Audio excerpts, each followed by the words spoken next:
श्रीमद् भागवतम स्कंध 3 यथास्थिति अध्याय 30 भगवान कपिल द्वारा विपरीत कर्मों का वर्णन।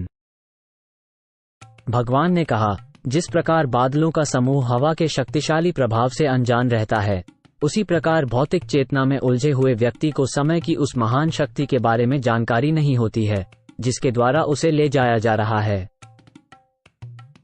तथाकथित सुखों हेतु भौतिकवादी अत्यधिक परिश्रम सहित अनेक वस्तुओं का अर्जन करता है, परंतु काल रूप में परम पुरुष उन सबको नष्ट कर देता है और इसके कारण बंधा हुआ जीव उन वस्तुओं के विनष्ट हो जाने पर शोक करता है। गलतफहमियों में फंसा भौतिकवादी व्यक्ति ये नहीं जानता कि खुद उसका शरीर भी क्षण भंगुर है और घर, जमीन और धन दौलत जो इस शरीर से जुड़ी हैं, ये सारे आकर्षण भी अस्थायी हैं। वो अपने अज्ञान के चलते ही हर चीज को स्थायी मानता है। प्राणी जिस भी योनि में अवतरित होता है, उसे उसी योनि में एक विशेष संतोष मिलता है और वो उस अवस्था में रहने से कभी विमुख नहीं होता। अपनी प्रकृति में जीव अपनी योनि में ही संतुष्ट रहता है, जबकि माया की आवरणात्मक शक्ति में फंसकर उसे अपने शरीर को छोड़ना प्रिय नहीं होता है, यहाँ तक कि वह नरक में भी रहता है, क्योंकि उसे नारकीय भोग में ही आनंद मिलता है। शरीर, पत्नी, घर, बच्चों, जानवरों, संपत्ति और दोस्तों के प्रति गहरे आकर्षण के कारण व्यक्ति को अपने जीवन यापन के प्रति इस प्रकार का संतोष मिलता है। ऐसी संगति में बद्ध आत्मा खुद को पूरी तरह से सही मानती है। यद्यपि वह हमेशा चिंता की आग में जलता रहता है, फिर भी वह मूर्ख अपने तथाकथित परिवार और समाज का भरण पोषण करने के लिए उन आशाओं को पूरा करने के लिए हर तरह के गलत काम करता रहता है जो कभी पूरी नहीं हो सकती हैं।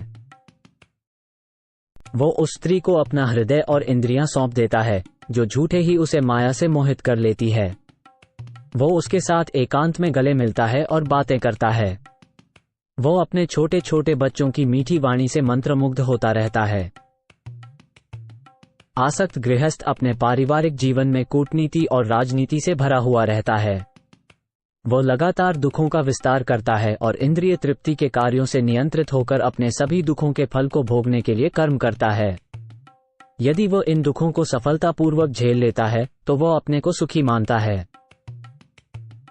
वो हिंसा करके इधर उधर से धन प्राप्त करता है और यद्यपि वह इसे अपने परिवार के भरण पोषण में लगाता है, स्वयं उस प्रकार के खरीदे भोजन का अल्पांश ही ग्रहण करता है। इस तरह वो उन लोगों के लिए नरक जाता है जिनके लिए उसने अनियमित तरीके से धन कमाया। जब व्यापार में उसे असफलता मिलती है तो वो बार बार अपने आप को सुधारने का प्रयास करता है, लेकिन जब उसके सभी प्रयास असफल हो जाते हैं और वो बर्बाद हो जाता है तो वो अधिक लालच में आकर दूसरों का धन स्वीकार कर लेता है। इस तरह दुर्भाग्यशाली व्यक्ति अपने परिवार के सदस्यों का भरण पोषण करने में असमर्थ होकर सभी सुंदरता से वंचित हो जाता है। वो हमेशा अपनी विफलता के बारे में सोचता रहता है, बहुत गहराई से दुखी होता है। उसे अपने परिवार के भरण पोषण करने में असमर्थ देखकर उसकी पत्नी और दूसरे लोग उसे पहले जैसे सम्मान से नहीं देखते, ठीक जैसे कि कंजूस किसान अपने बूढ़े और थके हुए बैलों के साथ पहले जैसा व्यवहार नहीं करते हैं। मूर्ख पारिवारिक व्यक्ति जिसने कभी दूसरों का पालन पोषण किया, अब भी गृहस्थ जीवन से विरक्त नहीं होता। वृद्धावस्था के कारण उसका रूप विकृत हो जाता है और वह मृत्यु की तैयारी करने लगता है। ऐसा होते हुए भी वो गृहस्थ जीवन को नहीं त्यागता। वो घर पर पालतू कुत्ते की तरह रहता है और लापरवाही से उसे जो कुछ भी दिया जाता है उसे खाता है। अजीर्ण और मंदाग्नि जैसी कई बीमारियों से ग्रस्त होकर वो केवल कुछ कौर भोजन करता है और कमजोर होने के कारण कोई भी काम करने में असमर्थ हो जाता है। उस रुग्ण अवस्था में अंदर से वायु के दबाव के कारण उसकी आंखें बाहर निकल आती हैं और उसकी ग्रंथियां कफ से भर जाती हैं। उसे सांस लेने में कठिनाई होती है और सांस छोड़ते और खींचते समय उसके गले के भीतर से घुर घुर की आवाज निकलती है। इस प्रकार वो मृत्यु के फंदे में बंधकर लेट जाता है। उसके विलाप करने वाले मित्र और संबंधी उसे घेर लेते हैं और उनसे बात करने की इच्छा करने पर भी वो बोल नहीं पाता, क्योंकि वो समय के अधीन होता है। इसलिए वो व्यक्ति जिसने अपनी इंद्रियों को नियंत्रित किए बिना परिवार के पालन पोषण में लगा रखता है, अपने परिजनों को रोता हुआ देखकर अत्यंत दुख में मर जाता है। वो बहुत ही दयनीय स्थिति में असहनीय पीड़ा के साथ परंतु होश खोकर मरता है। मृत्यु के समय वो देखता है कि यमराज के दूत उसके सामने आते हैं जिनके नेत्र क्रोध से भरे होते हैं। इस प्रकार भय के मारे उसका मल मूत्र निकल जाता है। जैसे राज्य के सिपाही अपराधी को दंड देने के लिए उसे पकड़ लेते हैं, उसी प्रकार काम संतुष्टि में संलग्न अपराधी को यमदूत बंदी बना लेते हैं। वे उसे मजबूत रस्सी से गले में बांध लेते हैं और उसके सूक्ष्म शरीर को ढक देते हैं ताकि उसे कड़ी से कड़ी सजा दी जा सके। यमदूतों द्वारा ले जाते समय उसे दबाया कुचला जाता है और उनके हाथों में वो कांपता रहता है। रास्ते में चलते समय कुत्ते उसे काटते हैं और उसे अपने जीवन के पापों का स्मरण होता है। इस प्रकार वो अत्यधिक पीड़ा में रहता है। चिलचिलाती धूप में गर्म बालू के रास्ते से होकर जाना पड़ता है, जिसके दोनों ओर दावाग्नि जलती रहती हैं। चलने में असमर्थ होने के कारण सिपाही उसकी पीठ पर कोड़े लगाते हैं और वो भूख तथा प्यास से व्याकुल हो जाता है। दुर्भाग्य से रास्ते में न तो पीने का पानी मिलता है, न ही विश्राम करने के लिए कोई आश्रय है। यमराज के धाम के रास्ते में वो थकान से गिर जाता है और कई बार बेहोश भी हो जाता है, लेकिन उसे फिर से उठने के लिए मजबूर किया जाता है। इस तरह उसे बहुत जल्दी यमराज के सामने ले जाया जाता है।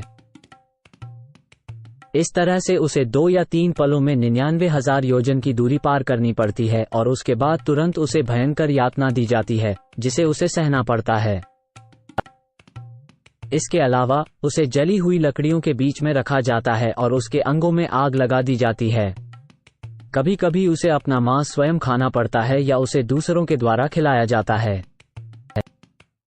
नरक के कुत्तों और गिद्धों द्वारा उसकी अंतड़ियां खींच ली जाती हैं, यद्यपि वो जीवित रहकर इसे देख पाता है और उसे सांपों, बिच्छुओं, मच्छरों और अन्य जीवों से परेशान किया जाता है जो उसे काटते हैं। फिर उसके अंगों को काटकर हाथियों द्वारा फाड़ डाला जाता है। पर्वत की चोटियों से नीचे गिराया जाता है और फिर जल या गुफाओं में उसे कैद कर लिया जाता है। जिन पुरुषों और महिलाओं का जीवन अवैध यौन संबंधों में बीतता है, उन्हें तामिस्र, अंध तामिस्र और रौरव नामक नरकों में कई प्रकार के कष्ट दिए जाते हैं। कपिल मुनि ने आगे कहा, हे माता, कभी कभी यह कहा जाता है कि इसी लोक में मनुष्य नरक या स्वर्ग का अनुभव करता है, क्योंकि इस लोक में भी कभी कभी नारकीय यातनाएं दिखाई पड़ती हैं। इस शरीर को त्यागने के पश्चात वो व्यक्ति जो पाप कर्मों द्वारा अपने और अपने परिवार के सदस्यों का भरण पोषण करता है, नारकीय जीवन बिताता है और साथ ही उसके परिवार के सदस्य भी। वो इस शरीर को त्यागने के बाद अकेले नरक के अंधेरे भागों में जाता है और अन्य जीवों से ईर्ष्या करके जो धन इकट्ठा किया था, वो उसके साथ उसके पाथेय के रूप में जाता है। इस प्रकार परमेश्वर की व्यवस्था के अनुसार कुल का पालनकर्ता अपने पापपूर्ण कार्यों का दंड भुगतने के लिए नारकीय अवस्था में रखा जाता है, मानो उसका सारा धन लूट लिया गया हो।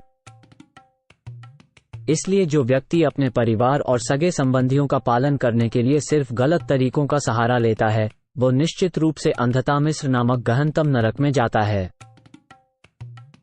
पशु जीवन के निम्नतम रूपों से क्रमशः गुजरते हुए और इस प्रकार अपने पापों को भोगते हुए समस्त कष्टकर नारकीय परिस्थितियों से गुजरने के बाद वो इस पृथ्वी पर मनुष्य के रूप में पुनः जन्म लेता है।